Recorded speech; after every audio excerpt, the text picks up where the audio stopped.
Olá, pessoal. Boa noite, tudo bem? Então, essa semana a gente está aqui em mais uma aula de economia monetária. Essa é a nossa 8ª aula e é a segunda vez que a gente faz ao vivo. Então, eu vou estar gravando para vocês a aula, que eu vou passar para vocês, depois a gente continua aqui tirando algumas dúvidas. Da mesma forma, quem não pôde participar da aula, que tiver alguma dúvida, quiser ver comigo, conversar comigo depois, não tem problema, a gente conversa. Mas eu vou discutindo aqui sobre os temas mais relevantes que a gente vai falar na aula de hoje, e depois a gente volta tirando as dúvidas, ok? Eu vou compartilhar minha tela aqui com vocês para ficar mais fácil da gente ver sobre o material. Então, hoje a gente vai falar a parte da teoria da demanda por moeda estável, mas a gente vai ver a parte de Friedman, tá? Então, a gente já viu várias partes sobre a teoria da demanda da moeda, desde o início da teoria quantitativa que eu venho falando para vocês, que é o primeiro tema que a gente teve sobre a demanda por moeda. Então, a gente vai ver por várias formas, vários autores, e o ponto de vista deles é aquela parte que a gente falou dos postulados, certo? Então, depois da teoria quantitativa da moeda, que a gente viu os postulados, e com o passar do tempo a gente percebeu que foram se criando novos temas, foram se criando novas perspectivas, o mercado foi mudando. Então, com isso, houve-se novas percepções de que a demanda por moeda pode mudar em algumas situações. Então, hoje a gente vai falar sobre como que Friedman viu essa parte da teoria de demanda por moeda. Deixa eu liberar aqui para alguém. Aí, estou voltando. Aí. Então, vamos começar essa parte da teoria da demanda por moeda na concepção de Friedman, na nossa aula número 8. Então, na aula passada, a gente viu o modelo neoclássico de como a moeda circula. A gente viu que nesse modelo neoclássico, a gente viu a percepção de Fischer e a gente viu que para pelo mesmo modelo aqui apresentado do neoclássico, Cambridge também usava esse mesmo modelo, mas com uma outra percepção. Então, Fischer, ele determinou que a moeda somente como um meio de troca contínua. Então, ele viu que a moeda somente é para circular, para ela estar em movimento continuamente. Então, constantemente ela vai estar mudando de mão de um comprador para o vendedor. Tanto que ele analisa o capital, tá?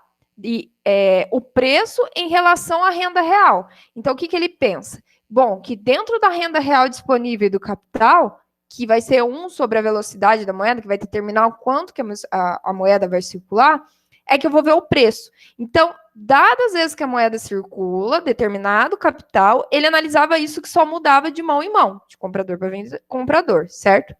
E quando fala da equação de Cambridge, eles veem a moeda como um domicílio temporário do poder de compra. Eles viam como um ativo.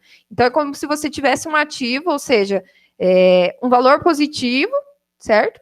Que faz parte de um saldo de caixa ocioso, ou seja, que você fica com essa moeda para você, é um caixa que você tem ocioso, que você está, vamos supor assim, guardado na sua casa essa moeda. Então, é um caixa que você tem positivo de moeda ocioso. Então, que o dinheiro não circula, que ele tem velocidade zero. Ou seja, para o mesmo modelo, os neoclássicos analisavam tanto que isso vai mudando de mão de comprador para comprador, só que Cambridge analisava essa mesma equação, mas que eles viam que isso ficava como um saldo de caixa para o consumidor, certo? Que ele vai guardar essa moeda e ele só vai utilizar quando ele precisar comprar. Então, esse mais ou menos que foi o modelo analisando os neoclássicos. Então, essa reformulação que teve, ela enfatizou 2 novos aspectos.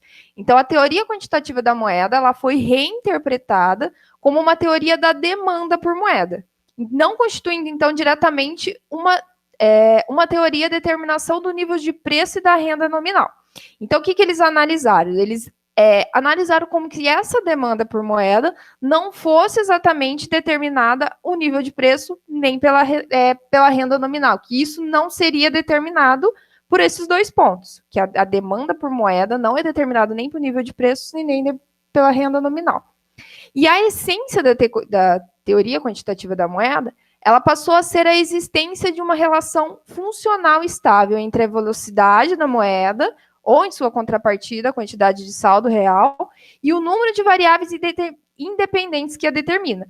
Então, a gente viu na aula passada, que é como se fosse uma função, como a gente via em econometria. Lembra que a gente tratou nos vídeos? Quem pôde ver. Então, o que a gente percebeu? Que para explicar a variável principal, que é a demanda por moeda, eles precisavam de outras variáveis independentes que explicaria a principal. Então, para reformular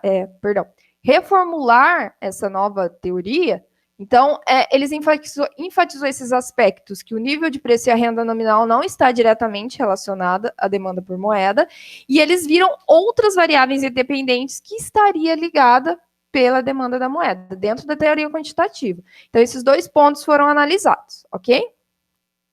Então, a primeira reformulação de Friedman foi destinada a rebater muitas críticas keynesianas. Então, a gente teve as críticas em relação a Keynes, então Friedman veio para rebater essas críticas. Então, o que ele determinou nesse ponto de vista dele?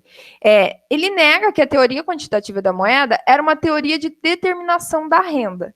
Então, Friedman buscou desembaraçá-la da crítica keynesiana, que ela assumiria o pleno emprego. Então, que dentro da crítica keynesiana, ela analisava que a teoria quantitativa da moeda ela seria mais eficiente se tivessem todos os fatores de produção aplicados. Então, teria o pleno emprego de todos os fatores de produção. Então, Friedman nega que a teoria quantitativa da moeda precisaria ter todos os fatores de produção empregados. Então, não necessariamente eu vou ter uma demanda para a moeda se eu tiver o pleno emprego. E enunciando a teoria quantitativa da moeda como uma função de demanda por moeda capaz de ser empiricamente testada, Friedman tentou contrariar a afirmação keynesiana que a teoria era uma mera tautologia, ou seja, que era uma coisa que, por exemplo, assim, era só vivenciada, que dentro dos postulados. Então, que não necessariamente seria só isso. Então, que essa teoria quantitativa da moeda, ela poderia ser empiricamente testada, certo? Então, vamos lá analisar mais ou menos como que Friedman determinou alguns pontos da teoria da demanda por moeda estável. Então, diferente dos teóricos quantitativistas clássicos, diferente dos clássicos que fizeram a teoria quantitativa da moeda, os monetaristas não interpretam a quantidade de saldos reais demandada quase como uma constante numérica. Ou seja, o saldo real demandado dentro de uma economia, ele não era uma constante, ele poderia alterar. Então, na versão de Friedman, a demanda por moeda está considerada dentro de uma ampla abordagem sobre a demanda por os ativos, na tradição da versão de Cambridge. Cambridge. Então, o que ele pegou? Ele pegou aquela versão que a gente analisou de Cambridge, no qual a demanda por moedas ela seria um ativo de caixa ocioso, e na versão dele está mais considerado dentro dessa percepção para demandar moeda, que ela seria um ativo de caixa ocioso que os consumidores teriam dentro da economia. Então, seu tratamento é similar ao realizado no convencional, um tema fundamental da macroeconomia. Então, como as famílias dividem a renda entre o consumo e a poupança numa escolha intertemporal, ou se considerando como suas decisões presentes vão afetar suas futuras oportunidades. Ou seja, então ele vai tratar a demanda por moeda como realmente fosse uma família que tivesse um ativo de caixa. Só um minutinho. Então, ele analisa a demanda por moeda como se ela fosse um ativo de caixa, que ela estivesse disponível, e que as famílias teriam que fazer suas escolhas. Então, ela teria que escolher consumir, e eles teriam que ir uma parte para poupar. Então, essas decisões estariam presentes na demanda por moeda dentro de uma economia. E, no caso da demanda por moeda, a restrição orçamentária vai ser a riqueza e não a renda. Então, seria o quê? A renda disponível não seria a restrição orçamentária dessa família, mas sim sua riqueza. Ou seja, o que ela teria disponível tanto para consumir quanto para poupar. Então, esses dois pontos seriam o fator principal na demanda por moeda. E não somente, que a restrição orçamentária seria o principal fator que ela demandaria moeda ou não. Quando a gente começa a perceber que a restrição orçamentária influencia no consumo das pessoas, certo? Porque se a pessoa tem uma restrição orçamentária, ela vai ter que escolher o que consumir e o que ela pode consumir. Então, se ela consumir, ela vai estar demandando moeda, correto? Então, Friedman percebeu esse ponto, que a restrição orçamentária ela vai estar na riqueza da família, nessas decisões que ela deve tomar, que seria uma parte consumir, outra parte poupar, que seria um caixa, um ativo ocioso que ela teria. Então, dentro da percepção dele, a restrição orçamentária seria a riqueza das famílias.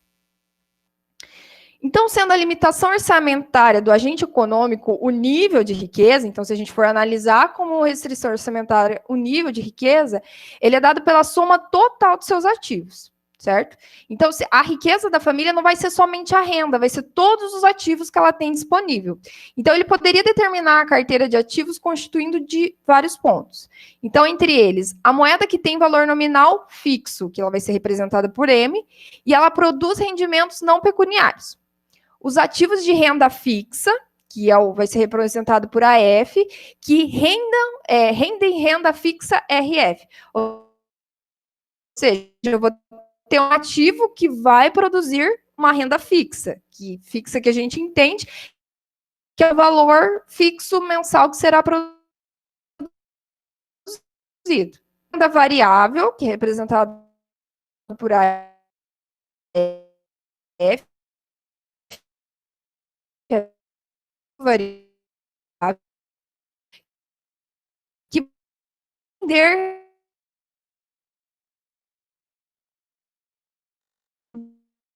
os ativos variáveis que podem entrar em um determinado período, vai renda variável pode ser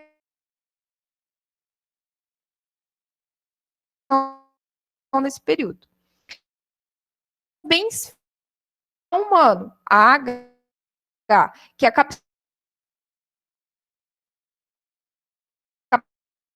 capacidade pessoal, bens físicos, rendimento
né? Aí, agora sim. Pessoal, onde que eu parei? Até onde foi nossa gravação? Oi? Tava acho que no slide que falava que o nível de riqueza é dado pela soma total dos ativos. Aí estava explicando mais ou menos isso. Esse aqui? Não tô vendo, acho Ah, que não não tá tá aparecendo, aparecendo. perdão. Deixa eu compartilhar aqui. Opa.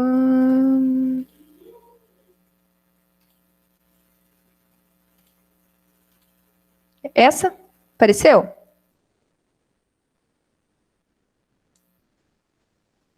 Oi? Tá aí, pera. Apareceu.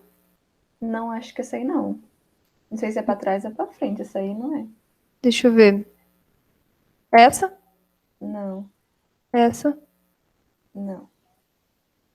Essa? Isso. Aqui? Então Aham. tá.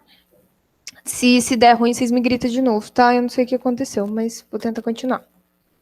Então tá. Então, quando a gente analisa a teoria da demanda por moeda estável de Friedman, ela vai ser uma relação com o nível de riqueza. Então, o que ela vai analisar? A carteira de ativos que constitui um agente. Então, o que ativo disponível esse agente tem, certo? Então, a moeda tem um valor nominal fixo.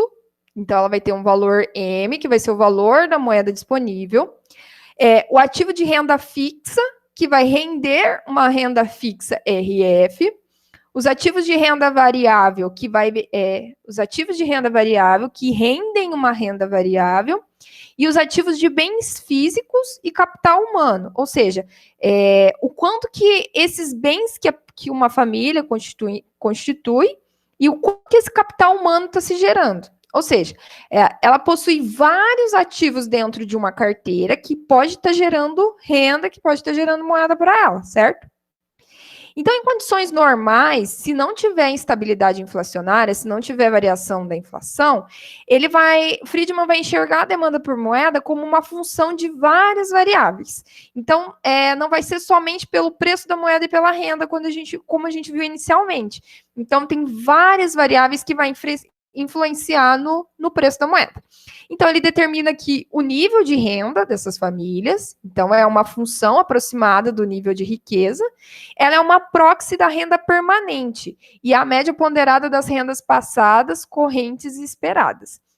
Então, o nível de renda, ela vai ser uma estimativa do nível de riqueza, o quanto de ativos disponíveis que essa família vai produzir e vai gerar mais riqueza para ela.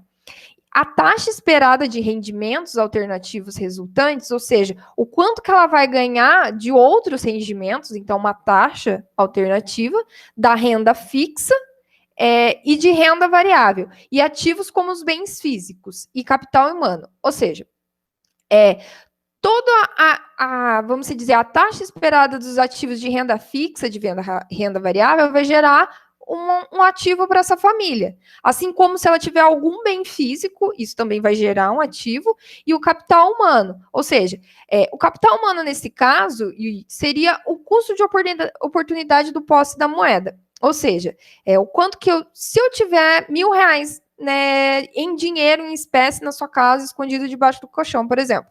Esse ativo, com o passar do tempo, ele não vai estar rendendo moeda, certo? Não vai estar rendendo nada. Então, vai ser uma moeda parada.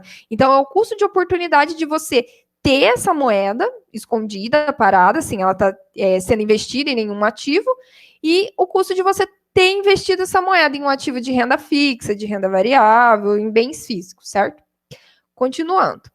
Então, outras variáveis que também são função da demanda por moeda é a taxa de inflação antecipada, que são o custo de depreciação do saldo de caixa pelo nível de preço. Ou seja, dependendo do nível de preço da moeda, esse saldo ativo que você vai ter guardado, esse saldo ativo de caixa, pode depreciar. Então, ele considera um valor de depreciação dessa moeda. A razão H, entre a renda proveniente da riqueza não humana e a renda obtida da riqueza humana. Expressa o valor atual da renda futura gerada pelo capital humano. Ou seja, a renda que você pode gerar futuramente dentro do custo de oportunidade que a gente viu anteriormente, que futuramente você pode estar gerando uma renda. E a variável U, que ela vai captar as mudanças nos gostos, preferências, progresso tecnológico, bem como outros fatores aleatórios, inclusive o atributo de liquidez do ativo monetário. Ou seja, dentro de um período de tempo, você vai mudar suas preferências, igual a gente já via lá em micro, o consumidor, ele muda sua preferência, seu gosto. Se ele tem um ativo maior, por exemplo, se a renda fixa, a renda variável, ou até a riqueza disponível dele aumenta, também vai aumentar seus gostos, sua preferência, progresso tecnológico. Então, tem vários fatores que vai afetar na demanda para moeda, além da renda, da taxa de inflação e do custo de oportunidade que a gente viu. Então, ele coloca como a variável U, como outras variáveis que podem impactar na demanda por moeda. Então, a forma funcional agregada, então, se a gente pegar esse modelo aqui, né, a função da moeda dentro de seus vários fatores, se a gente for agregar, ele vai se tornar esse aqui, uma razão da moeda pelo preço da moeda, que seria uma função da renda disponível e da taxa de juros. Então, vou explicar certinho para vocês. Então, essa seria a forma funcional agregada da demanda por moeda, onde a taxa de juros não vai ser vista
Tá mudo o microfone, professora.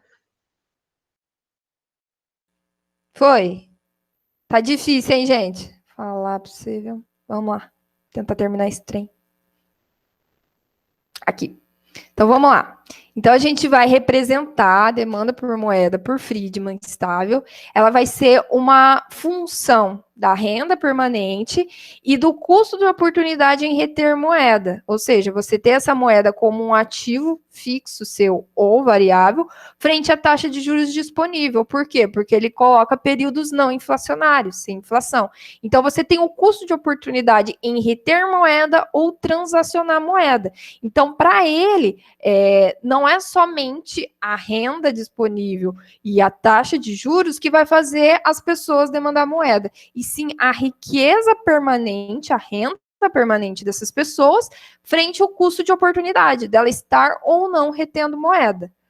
Então, de acordo com os princípios básicos da teoria monetária de Friedman, é essencial distinguir sempre entre a quantidade nominal de moeda determinada pelo Banco Central, ou seja, o quanto de moeda tem disponível para esse público demandar, e a quantidade real de moeda, ou seja, o público determina o total de bens e serviços que a quantidade nominal irá comprar através da sua demanda por moeda. Ou seja, eu tenho uma renda nominal, que é determinado pelo Banco Central, e tem a renda real de moeda, ou seja, que é quando as pessoas transacionam a moeda. Então, é o total de bens e serviços.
Voltei. Aí. Então, vamos finalizar esse trem. Estão me ouvindo? Acho que sim, né? Sim. Então, vamos lá. Terminar rapidinho, que minha internet está horrível. Então, ele vai observar realmente o que é importante, que são os saldos reais de caixa. Então, aquilo que realmente as pessoas vão demandar por moeda. Então, o aumento da oferta de moeda não possui a capacidade de provocar ampliação da capacidade produtiva, ou seja, alteração dos gostos e preferência ou a substituição de produtos. Permanece o mesmo fluxo real de bens e serviços que havia antes da expansão monetária. Ou seja, então a capacidade de ampliar a produção, de gosto, de preferência, é independente da demanda por moeda ou não, na concepção de Friedman. Certo? Pessoal, hoje a gente teve vários... Caiu a internet várias vezes, mas vamos lá então. Então, o que Friedman observou? Que não é somente a renda real disponível e a taxa de juros que vai influenciar a demanda por moeda. Vai ser diversos fatores. Vamos dizer, a demanda por moeda é uma função de diversos ativos de caixa que fazem as pessoas demandar moeda ou não. Então, dentre eles, ele analisa muito a questão de preferência, de gosto, mudança tecnológica, que esses fatores são fatores externos até então não analisados e que vão impactar diretamente na demanda por moeda, certo? Pessoal, eu vou fechar agora, vou continuar com vocês tirando dúvidas. Se alguém ficar com alguma dúvida por causa que caiu várias vezes na internet, eu gravo um novo vídeo e tento colocar para vocês para ficar melhor explicado, ok? Então, eu vou parar de gravar. Até logo. E a gente vai se falando. Só um minutinho.